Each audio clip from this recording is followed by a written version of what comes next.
Saat ini, konten tentang gaya hidup minimalis banyak ditemui di platform sosial media. Mulai dari membahas room tour minimalis, skincare minimalis, make up minimalis, wardrobe minimalis, sampai dengan digital minimalis. Hal ini membuktikan bahwa pola pikir hidup minimalis dapat diaplikasikan dalam semua aspek kehidupan.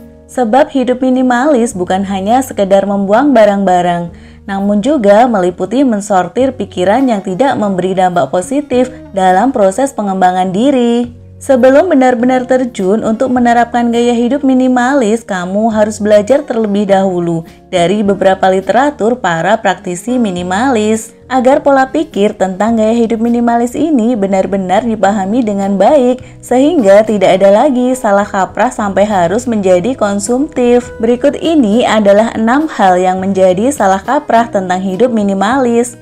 Pertama, minimalis harus estetik. Salah kaprah ini mungkin terbentuk karena saat ini konten gaya hidup minimalis di sosial media kebanyakan disetting sedemikian rupa untuk terlihat estetik dan clean, seperti penggunaan perabotan yang serba putih dengan beberapa tanaman di dekatnya. Padahal gaya hidup minimalis bukan bertujuan mengganti semua perabot rumah dengan perabot baru berdesain minimalis, tetapi lebih kepada memaksimalkan barang-barang yang sudah dimiliki sampai tidak berfungsi lagi. Selain itu, hidup minimalis adalah proses melepaskan diri dari keterikatan barang-barang. Oleh karena itu, akan keliru jika seseorang yang menerapkan hidup minimalis justru mengeluarkan begitu banyak uang untuk membeli barang-barang baru agar terlihat estetik dan minimalis seperti konten yang ada di sosial media. Nah, mengapa minimalis selalu disandingkan dengan estetik? Kebanyakan dari yang kita lihat adalah yang ada di media sosial, di mana kita tahu sendiri bahwa jika kita ingin mengupload gambar maupun video, kita perlu adanya seni yang indah agar dapat menarik khalayak luas. Jadi, jika kamu menjadi minimalis karena sebuah konten, sah-sah saja untuk menambahkan kesan estetik di dalamnya.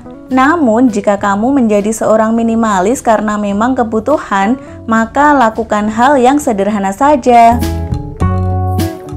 Yang kedua, hidup minimalis malah makin konsumtif. Saat ini, barang-barang yang berlabel minimalis sangat digemari oleh anak muda. Terlebih banyak dijumpai selebgram dan para influencer yang turut mempromosikan hidup minimalisnya di sosial media. Hal ini semakin memperluas peluang gaya hidup minimalis untuk dikenal oleh masyarakat luas. Para pendatang baru dalam dunia minimalis kerap kali mencontoh apa yang ada di sosial media. Mereka tidak benar-benar belajar dari dasar apa itu sebenarnya minimalis, atau bisa dikatakan minimalis yang diterapkan hanya sekedar tampilan atau sekedar mengikuti tren sosial, bukan berasal dari dalam hati. Alhasil, setelah menerapkan gaya hidup minimalis, seseorang akan cenderung semakin konsumtif. Padahal, jika benar-benar menghayati pola pikir minimalis, seseorang akan lebih hemat dan lebih ramah lingkungan. Sebab perilaku konsumsinya benar-benar dilakukan dengan penuh kesadaran. Tidak ada lagi kasus seperti impulsive buying atau terkena racun tren sosial. Yang ketiga, menjadikan minimalis sebagai label. Ketika kamu menjadikan minimalisme sebagai label, pada akhirnya gaya hidup minimalis yang kamu jalani hanya bertujuan untuk pamer label minimalis yang melekat pada dirimu. Seperti misalnya ketika kamu membeli barang-barang estetik untuk kamar karena kamu melihat beberapa tokoh minimalis yang sebagian besar memiliki kamar yang sangat estetik, memacu semangatmu untuk menyulap kamar persis dengan mereka. Hasilnya, kamarmu jadi penuh oleh barang-barang minimalis dan estetik. Dan pada akhirnya, kamu tidak bisa membedakan barang mana yang sebenarnya kamu butuhkan. Minimalisme itu menyederhanakan apa yang kamu miliki, alat untuk menjauhkan diri dari keborosan dan hidup mewah yang tidak menciptakan kebahagiaan sejati. Jika kamu menjadikannya sebagai label, maka sifatnya akan sementara. Kesementaraan tersebut akan menciptakan sebuah minimalisme yang justru menjadi maksimalisme. Yang keempat, anggapan bahwa hidup minimalis adalah sebuah tujuan. Perlu diketahui bahwa hidup minimalis adalah sebuah gaya hidup, sehingga prosesnya berlangsung sampai akhir hayat. Maka salah jika menerapkan hidup minimalis dianggap sebagai sebuah tujuan.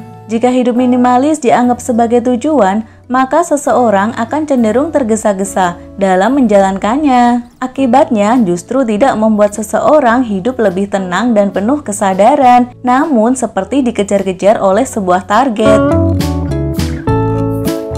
Yang kelima, hidup minimalis hanya soal mengurangi barang. Decluttering atau aktivitas mensortir dalam gaya hidup minimalis memang menjadi poin penting. Namun, aktivitas decluttering bukan hanya ditujukan pada barang-barang yang sudah tidak berfungsi saja, tetapi pada pikiran yang tidak bermanfaat bagi kelangsungan hidup sehari-hari. Selain hidup dengan yang dibutuhkan, gaya hidup minimalis juga memuat definisi hidup secara berkesadaran. Inilah mengapa hidup minimalis bukan dianggap sebagai tujuan semata, melainkan sebuah proses. Sebab mensortir pikiran toksik membutuhkan waktu yang tidak sedikit. Harus terbiasa untuk berkenalan dengan diri sendiri dan memutuskan mana yang baik dan mana yang toksik.